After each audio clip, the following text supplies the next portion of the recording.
5/26/23. If you're in the United States, you get the date. If not, it's the crazy way we do it in America. It's 2023, May the 26th.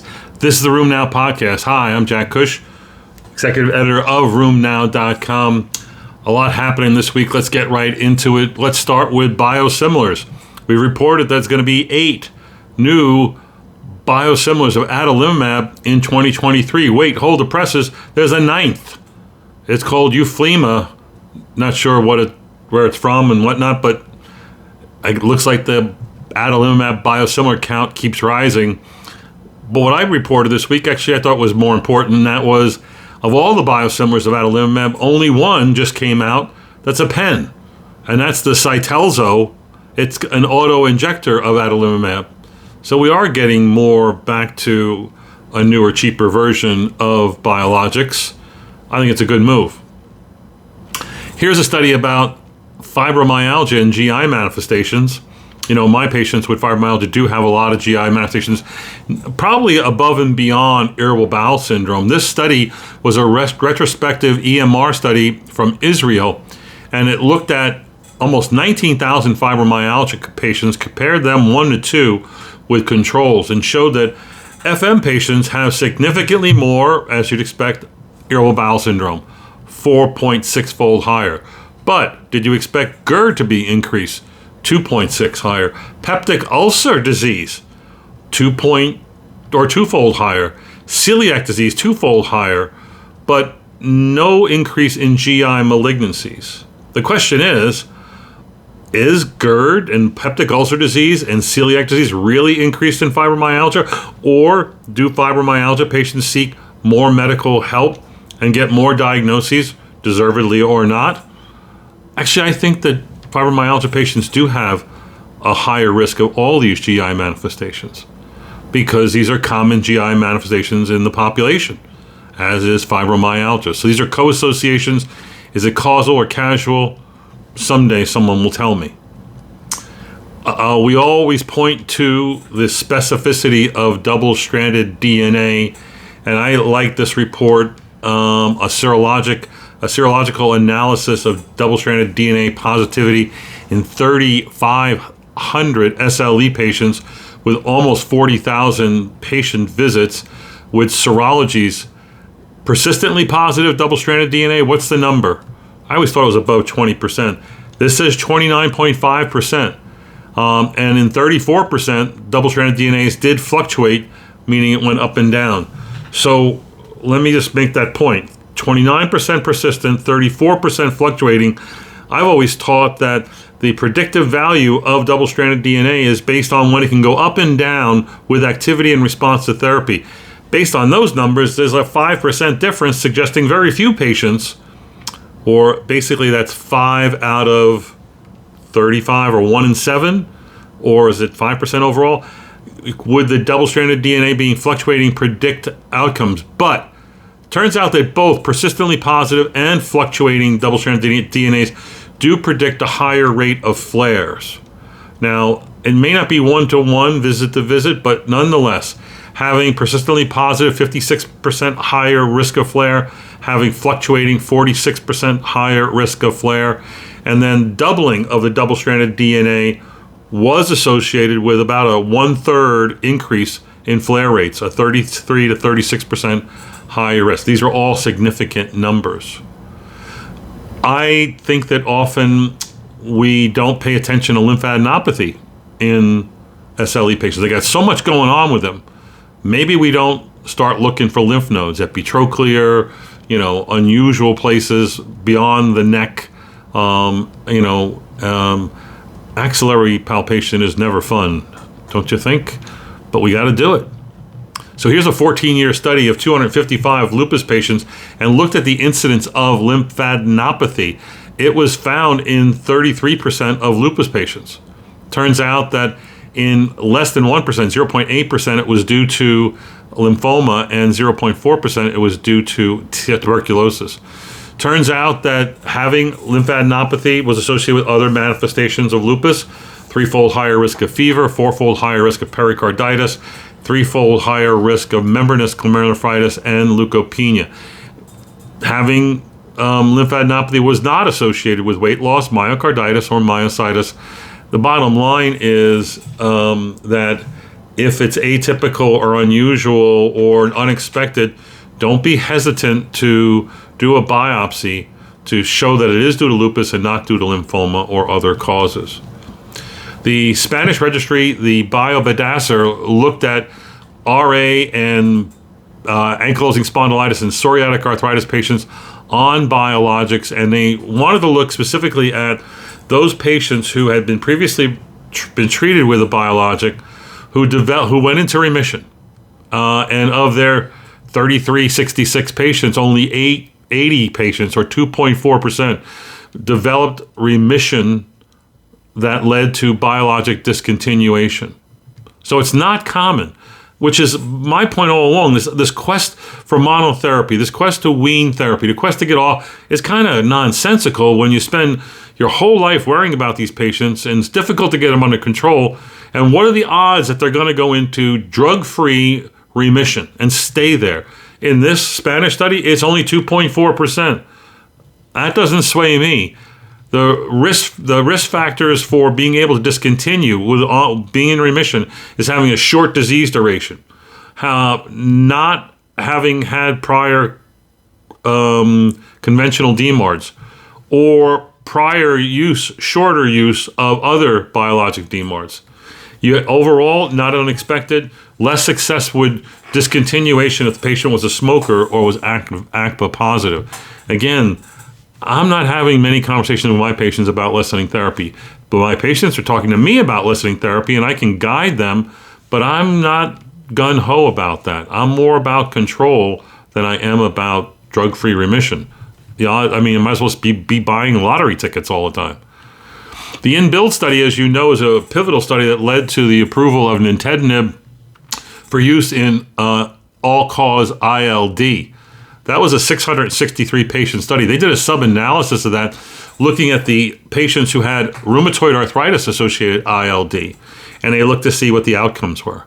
And it was basically the same as the InBuild study overall, meaning it showed a significant slowing of FVC decline at week 52. So it was minus 82 milliliters per year on nintedanib versus almost 200 on placebo. Again, one of the downsides, this is a good therapy. I think it really has a place in management of ILD. It's often limited by side effects, diarrhea and 62%, this leading to discontinuation. The drug side effect led to discontinuation in 24%, so it's hard to manage. We did a replay this week of the Spondylarthritis session at Room Now Live. Great lectures by Deodar, Podubny, and Ravel. In Atul Deodar's lecture, he talked about the 3-4-5 rule. A lot of people like that on Twitter. And at the lecture, he said you can more accurately diagnose ankylosing spondylitis, or SPA, if you have erosions in 3 or more SI joint quadrants, or bone marrow edema in 4 or more SI joint quadrants, or fat lesions in 5 or more SI joint quadrants. 3-4-5 rule increases the odds that the patient really does have sacroiliitis and spondylarthritis. Also this week, and not talked about here, a report that shows that these lesions that show up, especially bone marrow lesions that show up on MRI, do predict 5-year worsening and progression of SI joint disease. As Dr. Podubny and Dr. Deodar talked about, there are some normal, healthy people have abnormalities of the SI joint, but that will only be bone marrow edema. It will be not meet the 3-4-5 rule. They often have traumatic reasons, like hockey players and workers and things like that. So some gout topics. Let's go with the medieval ruler Bermundo II, was also nicknamed the Gouty, or El Gatoso. He was king of Leon and Galicia around in 982. While he was a successful ruler, he ultimately lost a bunch of wars and his reign, all presumably due to gout. He was unable to travel, get on his horse, and lead the charge. Instead, he was carried around by litters as he lost all his wars. Not good. This past week in the UK, where they're still looking for the guy named the Gouty, they softened their warnings. The MHRA is akin to our FDA, and they softened their regulatory warnings on febuxostat use based on a reconsideration of FAST data. The old CARE study showed increased risk of cardiovascular events and a big warning about cardiovascular events when using febuxostat and gout.